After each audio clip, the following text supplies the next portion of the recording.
Bonsoir à tous, ravi de vous retrouver dans ce nouveau numéro de Santé Mag. Ce soir, nous parlerons de votre alimentation. Pesticides, colorants, conservateurs, ces substances, on les retrouve presque quotidiennement dans nos assiettes. Pourtant, consommées régulièrement ou à forte dose, elles seraient nocives pour notre santé. Si certains sont soupçonnés d'être responsables de certaines allergies ou de troubles respiratoires, d'autres sont classés potentiellement cancérogènes par l'Organisation mondiale de la santé. Comment s'y retrouver? Quelles sont les substances à éviter? Peut-on aujourd'hui manger sain avec tous les produits industriels qui nous entourent?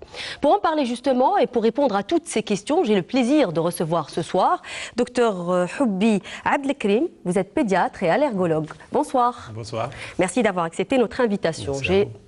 J'ai également le plaisir de recevoir Madame Khadija Hakem. Vous êtes nutritionniste, diététicienne. Bonsoir. Bonsoir. Merci d'avoir accepté mon invitation. Notre sujet est très important ce soir puisqu'on parle de notre nutrition.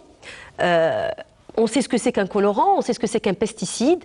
Est-ce qu'il existe une définition pour l'additif? Qu'est-ce que c'est? Alors, l'additif, c'est une substance, tout simplement, que l'industrie utilise dans l'alimentation, qu'elle rajoute dans l'alimentation dans un but technologique, c'est-à-dire pour améliorer le goût, la texture, la couleur, peut-être la conservation. Et généralement, on les retrouve sur les produits industriels sous forme d'un code.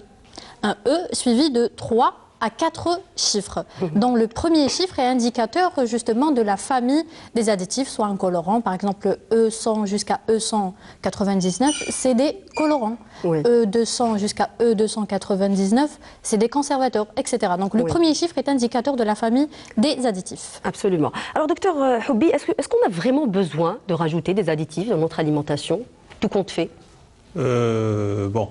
Quand on voit les méfaits de ces additifs, on se dit qu'on n'en a pas besoin, mais juste on ne peut pas les éviter parce qu'on les trouve partout. Oui. Tous les aliments qui sont vendus... On est condamné finalement à en consommer. Tous les aliments comportent des additifs. On ne peut pas avoir un aliment sans additifs, sauf si c'est un aliment naturel qu'on a chez nous, par exemple, dans notre petit jardin. Son propre potager. Oui, son propre potager. Et là, pour alimenter toute la population de cette façon, il est impossible de le faire parce que ça revient trop cher et c'est pas réalisable du tout. Alors, on en trouve un peu partout, peut-être pour alerter un peu les gens. Hein. On en trouve dans la charcuterie, dans les barres de chocolat. Quels sont les produits qui sont les truffés, j'ai envie de dire, d'additifs?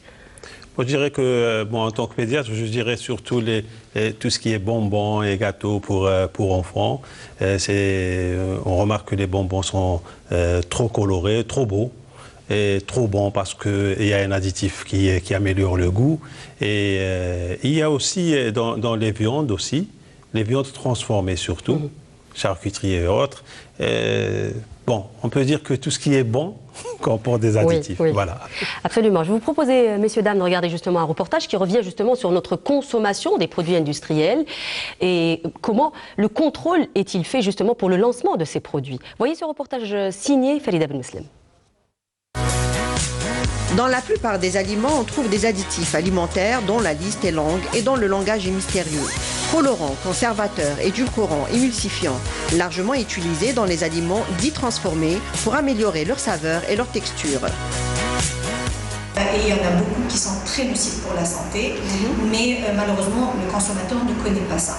Tous les produits transformés contiennent tous ces additifs. Et ces additifs sont nocifs pour la santé, en particulier pour les enfants, qui sont très attirés par toutes les couleurs qu'il y a dans les aliments transformés, les céréales, les bonbons, etc. Malheureusement, ça donne énormément de troubles, de perturbations, et ça donne des enfants hyperactifs. On a beaucoup trop d'aliments transformés, et donc l'enfant et aussi bien l'adulte, on consomme énormément dans pratiquement tout ce qu'ils mangent comme aliments transformés, les biscuits, les confitures, les pâtes à tartiner, les céréales, les huiles, les beurres, il y a toujours des additifs. L'étiquetage nutritionnel permet aux consommateurs de choisir plus facilement les produits qui correspondent à ses besoins. Savoir quoi manger, c'est bien, Mais encore faut-il savoir décrypter les nombreuses mentions que comporte une étiquette d'emballage alimentaire. Nombreux sont ceux qui d'entre nous et qui par incompréhension ne jettent pas de coup d'œil sur cette liste dont les noms sont inconnus et indéchiffrables.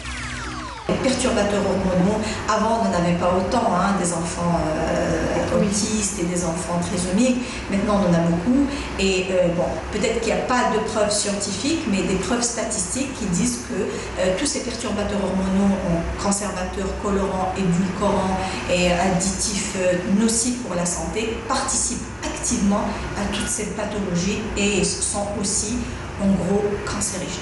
Le consommateur il devrait se pencher beaucoup plus sur la lecture des additifs tels que le SIN ou bien le E. Il y a une codification qui a été faite par le Codex Alimentarius. Donc ça signifie c'est quoi comme type, comme additif, est-ce que c'est un colorant ou bien est-ce que c'est un antioxydant ou bien c'est juste un émulsifiant ou autre chose simple pour l'amélioration de produits. Afin de répondre aux attentes en matière de qualité nutritionnelle des produits alimentaires, les entreprises agroalimentaires doivent soumettre leurs produits au laboratoire de contrôle de qualité qui assure des analyses microbiologiques et physiochimiques, définissant plusieurs paramètres nécessaires pour valider la conformité des produits.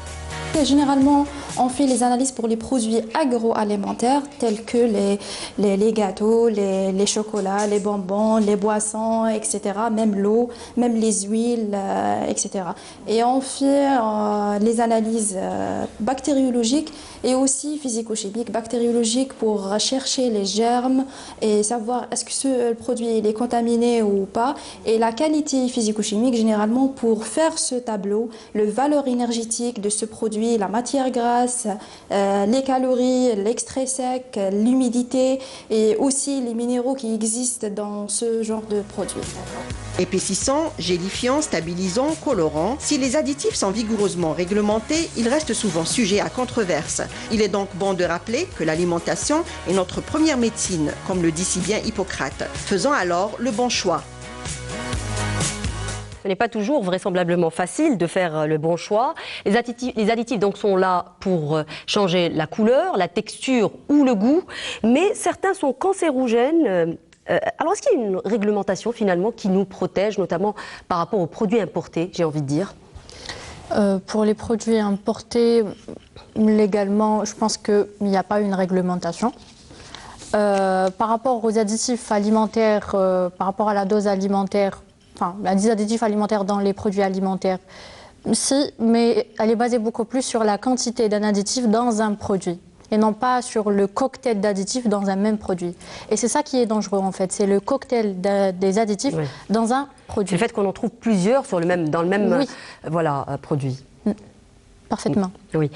Docteur Hubbi, alors nous le disions tout à l'heure, mais en tout cas, c'est important de le répéter, les additifs sont partout. Alors aujourd'hui, on trouve par exemple des pizzas pré-cuites, le pain coupé de longue conservation, des gâteaux industriels, des chips, des produits en conserve. Il y a aussi le lait, par exemple, de longue conservation et sur lequel on trouve sans conservateur. Est-ce que c'est une arnaque ou c'est vrai ? Je pense, à mon avis, que le conservateur qui existe dans les boîtes de lait, c'est un conservateur qui n'est pas étiqueté par l'OMS comme additif pour surveiller la surconsommation de cet additif ou bien pour connaître les risques de cet additif. Sinon, on ne peut pas garder de toute façon une poudre de lait sans conservateur dans une boîte. Oui, parce que ça reste un produit de longue conservation. Aussi longtemps, oui. Oui. Vous le disiez à l'instant, Khadija Hakem, que le danger, justement, n'est pas de trouver un seul additif ou deux sur la même boîte ou le même emballage, mais c'est le fait de trouver plusieurs. Alors, on en trouve, j'ai essayé de regarder par moi-même, jusqu'à 7, des fois jusqu'à 9 additifs sur la même boîte. Par exemple, on peut trouver le E460, le E466, le E339. On peut trouver aussi sur les emballages SIN 415, SIN 461. Alors, que signifient tous ces codes ? E, c'est Europe. Oui, c'est ça. Et SIN? C'est la même chose, mais c'est pas Europe. C'est destiné à, oui, à l'Algérie, par exemple, l'Afrique du Nord, éventuellement? Non, en fait, c'est le codex. C'est le codex européen qui, eux, c'est par rapport Europe. Et les SIN, c'est les États-Unis, en fait. D'accord. Mais c'est le même code. SIN, c'est par rapport aux États-Unis. On peut trouver ça sur des produits allemands aussi, le SIN. Oui, oui. Alors, parce qu'en fait, l'anglais, c'est international. Oui. Alors, un conseil, c'est lisez les étiquetages hein, et évitez les produits avec des listes interminables. Parce que le danger, et là, justement, ce sont des produits ultra transformés. C'est comme ça qu'on les appelle. À quel point sont-ils dangereux pour notre santé? J'aimerais juste ajouter un point avant. C'est dire que même si on trouve sur une boîte écrit qu'il y a un seul additif, il est rare, il est exceptionnel d'avoir un seul additif. Oui. Pourquoi? Parce que généralement, quand on met le premier additif, pour changer par exemple la texture, rapidement la couleur elle change. Ils ajoutent un autre additif pour améliorer la couleur. Oui. Le goût change, ils ajoutent. Et c'est comme ça que dans la plupart des cas, il y a souvent, il y a souvent plusieurs additifs additionnés en même temps. Oui. Vous avez posé une question. Oui, absolument. J'avais dit à quel point cela est préjudiciable pour notre santé. Justement, le fait de trouver plusieurs additifs, jusqu'à 9 additifs, ça je l'ai vu sur le même emballage. Oui. Vous savez que déjà pour un seul additif, il n'y a pas beaucoup d'études qui confirment que cet additif peut entraîner telle ou telle maladie. Pour plusieurs additifs, il n'y a pas du tout d'études. Il n'y a pas du tout d'études.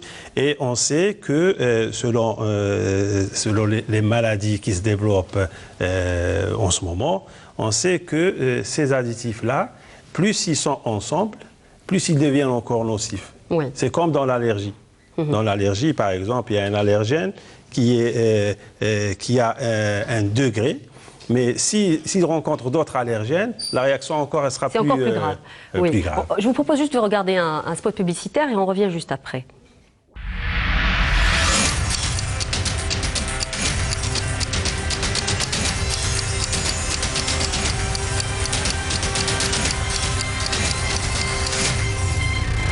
Santé Mag vous est présenté par Saïdaï.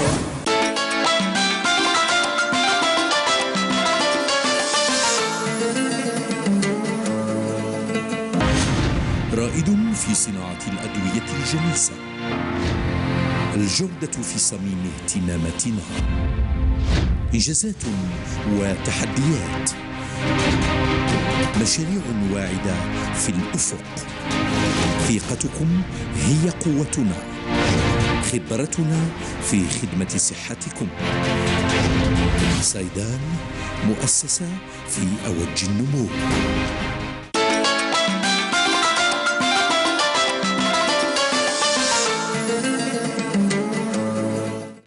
Alors aujourd'hui, on parle de l'implication justement des additifs dans plusieurs maladies. Hein. Ils seraient à l'origine de troubles endocriniens, par exemple chez les enfants, le diabète, l'obésité, les maladies chroniques également. Alors est-ce que c'est avéré aujourd'hui? C'est avéré, certes, mais ce n'est pas confirmé scientifiquement. Pourquoi c'est avéré? Parce qu'ils ont remarqué que quand il y a, par exemple, des enfants qui consomment certains aliments avec beaucoup d'additifs, ils ont à la longue soit un trouble du comportement, soit une obésité et tout. Et dans la prise en charge de ces enfants, on diminue ces additifs. Et on a un bon résultat. Donc cela veut dire que ces additifs vraiment intervenaient dans cette obésité, ce trouble du comportement. Comme par exemple? Trouble du comportement chez l'enfant, c'est les troubles de l'humeur, l'hyperactivité. Et d'ailleurs, tous les enfants qui présentent une hyperactivité, généralement, on leur fait un petit régime.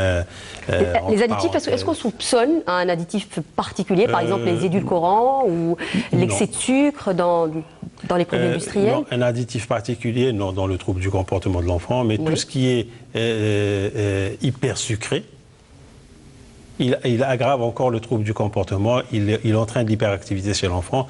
C'est pour ça qu'on demande aux parents de ne pas donner trop de bonbons aux enfants et de ne pas leur donner aussi trop de produits sucre, industriels, voilà, tout simplement, préférer... Et on remarque malheureusement que même les goûters des enfants maintenant, tout est industriel. Il n'y a rien...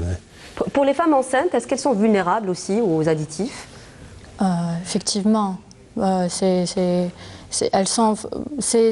la catégorie la plus sensible parce que la femme elle-même, elle a un système immunitaire très très sensible. Donc il faut qu'elle évite tous les produits industriels, y compris surtout la charcuterie. Surtout la charcuterie. Et pour les enfants, pour les troubles d'activité, il y a l'aluminium. Et pour un additif allergène, il y a aussi le sulfite, le E621. D'accord. Il provoque des allergies très graves, surtout pour l'enfant. Très bien.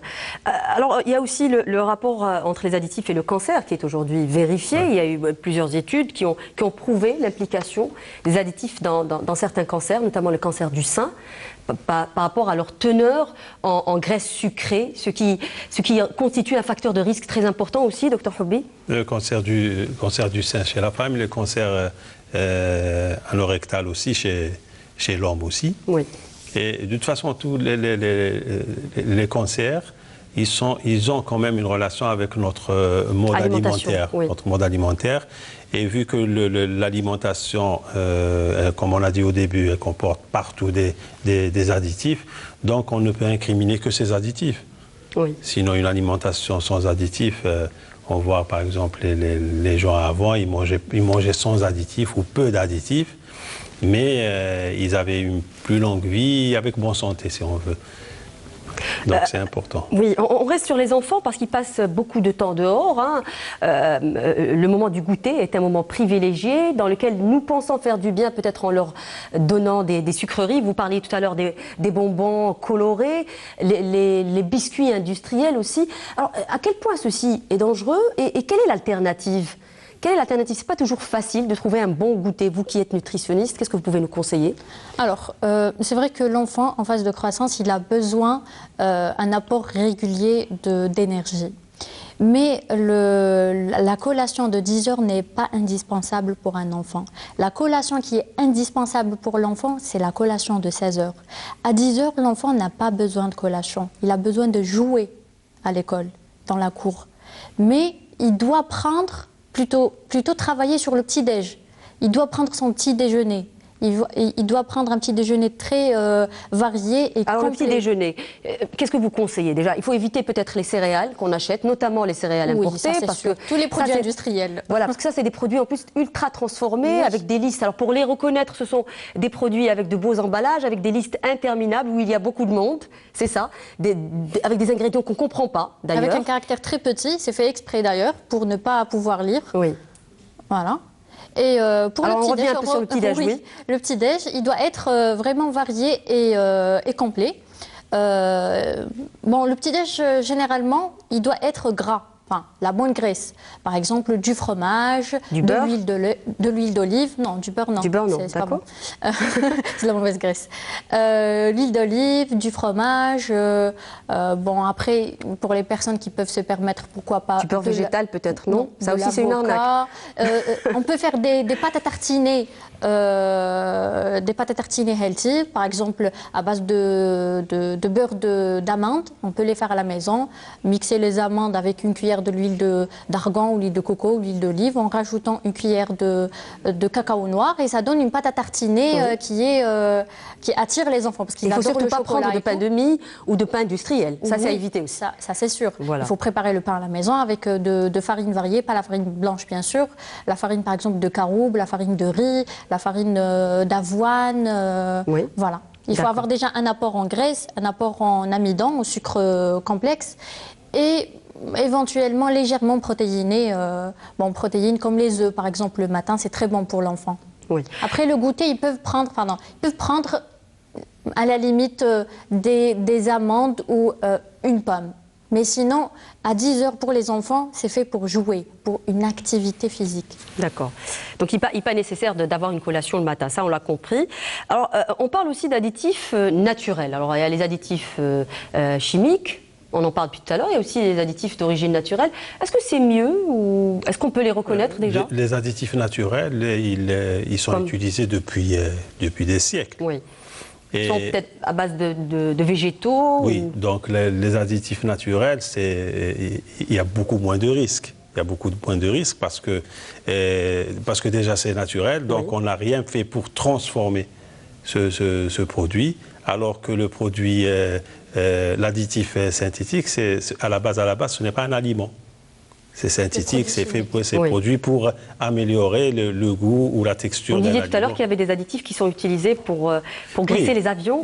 Moi, j'ai lu un article sur un additif qui est utilisé pour améliorer les goûts et la couleur des bonbons chez l'enfant.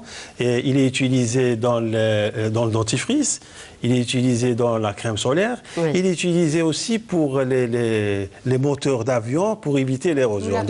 Donc, pardon? Vous l'avez en code? Non.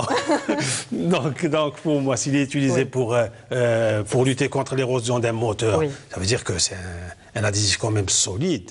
Donc, pour un corps humain, c'est très agressif quand même. C'est comme la boisson gazeuse. Oui, les sodas. Oui. C'est pour ça qu'on parle de faux produits maintenant. On ne dit même plus des produits industriels, on parle de faux produits qui ont subi une très grande transformation jusqu'à ce qu'on ne trouve plus de produits naturels dedans. C'est ça en fait le danger. C'est l'ultra-transformation. Voilà, c'est de tomber dans l'ultra-transformation. Un autre additif aussi qui est très répandu, peut-être, c'est les édulcorants, les E900, c'est ça? Corrigez-moi si je dis des bêtises. Oui, voilà. E951, l'aspartame. Absolument. Alors l'aspartame, là, je pense qu'on peut dire beaucoup de choses sur les effets de l'aspartame. Il y a eu une étude justement qui a été faite, une étude anglaise, qui a été faite sur des patients, sur 1300 personnes, sur lesquelles on a observé des effets secondaires qui peuvent aller jusqu'à l'épilepsie, la migraine, l'endormissement au volant, l'obésité. Alors est-ce que les édulcorants sont délétères pour notre santé? Et est-ce qu'il faut finalement éviter les produits light? Oui, tout à fait. Moi, je déconseille tout le temps les produits light d'ailleurs. Pourquoi? Parce que l'aspartame ou l'édulcorant d'une manière générale, c'est un sucre. Il a un grand pouvoir sucrant et zéro valeur nutritionnelle. C'est-à-dire il est plus dangereux que le sucre normal. Le sucre normal, au moins, on peut trouver une petite valeur nutritionnelle, entre autres. Mais le sucre édulcorant, c'est un sucre qui a un pouvoir sucrant énorme et zéro valeur nutritionnelle. En plus, au goût, on sent que c'est du sucre. Donc le message est envoyé vers le cerveau pour envoyer enfin... Des addictions? Oui, déjà, l'addiction. Et aussi, ça peut provoquer une perturbation hormonale, je perds mes mots. Perturbation hormonale, surtout pour l'insuline. Pourquoi? Parce que quand on détecte le sucre dans la bouche, le message est envoyé vers le cerveau. Le cerveau envoie à son tour un message vers le pancréas pour sécréter de l'insuline. Après, l'insuline, elle est là pour chercher du sucre. Il n'y a pas de molécule de sucre parce qu'à la base, c'est un édulcorant. Il n'y a pas vraiment de molécule de sucre, mais le goût est sucré. Donc il y a perturbation de l'hormone endocrinienne, en fait. Docteur Houbi, est-ce qu'on retrouve des polluants dans les viandes également et les produits laitiers? Dans les viandes plus, pas dans les produits laitiers. Oui. Mais c'est au contraire, là, justement, quand il n'y a pas trop d'additifs.